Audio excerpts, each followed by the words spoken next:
Most people think they understand the new 10-year rule for inherited IRAs. You inherit the account, you have 10 years to empty it, and then you're done. But what happens if the person you inherited that account from was already a beneficiary? That is where things can get dangerous because in that situation, you may be what's called a successor beneficiary. And if you misunderstand which distribution clock applies to you, you could trigger unnecessary taxes, unexpected IRS penalties, or a spike in income that hurts other areas of your financial life, including your ACA health insurance subsidies. Hi, I'm Ben Lockery. I'm a certified financial planner here in Atlanta, Georgia. Before launching Lock Wealth, I spent 10 years at Capital Group and Invesco, helping investors plan for retirement. If you're looking for more personalized guidance, I am currently taking on one new client a month, and you'll find a link in the description if you'd like to connect. I've been reading through your comments, and a number of you are dealing with this exact inherited IRA issue right now. And for many of you, this is not just about understanding the 10-year rule in theory. It's about protecting your tax bracket. It's about protecting Medicare premiums or ACA subsidies. And it's about avoiding a mistake that may not become obvious until it's too late to fix. So today, I want to walk through how the rules generally work when you inherit an IRA from someone who is already an inherited IRA beneficiary. In other words, when you are second in line, and more importantly, I want to show you why distribution timing matters so much if you're trying to manage your income carefully. Here is the first big trap. If you inherit an IRA from someone who is already subject to a 10-year rule, you do not necessarily get a brand new 10 years. In many successor beneficiary situations, you only receive whatever time was left on the original clock. That means if the first beneficiary was already in year 7 of their 10-year window when they passed away, you may have only 3 years left to fully distribute that account, not 10 years, not a reset, just the remainder of the original period.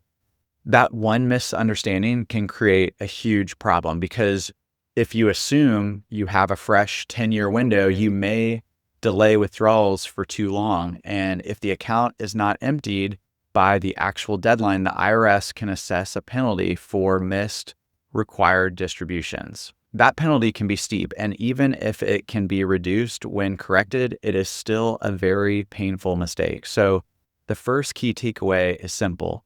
Do not start the clock with the death of the first beneficiary. In a successor beneficiary case, you often need to start with the original owner's date of death and then determine which rule applied from there. That is the anchor point. Now, here's the second trap, and this is where people get even more confused. A lot of people hear 10-year rule and assume that means there are no annual required distributions. They assume that you can just wait, leave the account alone, and empty it by the end of the 10th year. But depending on the facts, especially whether the original owner died before or after their required beginning date, there may also be years where annual RMD obligations matter inside that 10-year window. This has been one of the most misunderstood parts of the inherited IRA rules. And successor beneficiary cases can make that confusion even worse. So if you are in this situation, I would be very careful about assuming you can simply wait until the final year and take one large withdrawal. That might not be allowed. And even if it is allowed, in your case, it may still be one of the worst tax moves available to you because now we get to the third trap, ACA subsidies. For many early retirees, this is where inherited IRA planning stops being an abstract tax discussion and becomes very real. Every dollar you take from a traditional IRA generally increases your taxable income And that can flow through to your modified adjusted gross income, or MAGI, which is one of the key numbers used to determine Affordable Care Act premium subsidies. So let's say someone inherits a sizable IRA and has only a few years left on the original clock. If they wait until the final year, or even the final 2 years and then take large distributions, that could create a major income spike. And that income spike may not just push them into a higher federal tax bracket, it could also reduce or eliminate valuable health insurance subsidies. In other words, the cost is not just the tax on the IRA withdrawal. The cost may also be thousands of dollars in additional health insurance premiums. That is why I think of this as a hidden tax trap. The distribution hurts, the subsidy loss hurts, and both can happen in the same year. So what can you do instead? For many households, the better planning approach is what I would call income leveling. Rather than waiting and hoping for the best, you estimate the remaining inherited IRA balance, look at the number of years left on the clock, and begin spreading withdrawals across those remaining years in a more deliberate way. Now, that does not always mean equal withdrawals every single year, but it often means you want a plan that avoids one giant distribution at the end. For example, if there are 4 years left, you may look at taking roughly 1/4 per year and then adjust based on your other taxable income, your ACA subsidy thresholds, your filing status, capital gains, Roth conversion strategy, and any other one-time income events. That kind of planning can help smooth out MAGI instead of creating one disastrous spike. And this is where a lot of people get tripped up.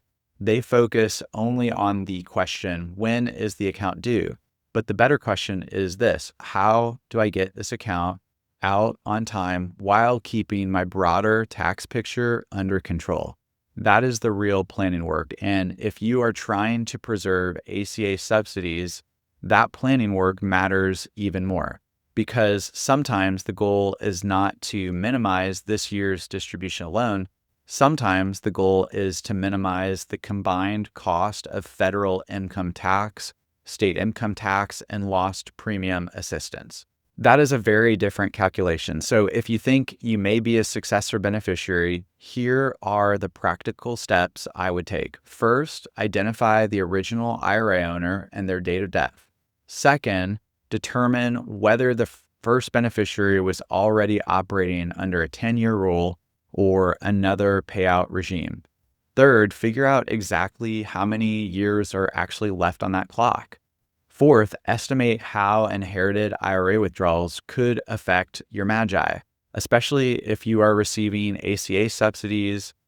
And fifth, build a year-by-year withdrawal plan instead of waiting until the deadline forces your hand.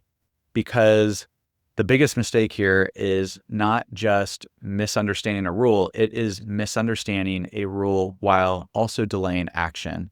And that combination can get expensive. The bottom line is this: if you inherit an inherited IRA, do not assume you get a fresh 10 years. You may only get time that remained on the original beneficiary's clock. And if you are managing ACA subsidies, the timing of those withdrawals can matter just as much as the withdrawals themselves.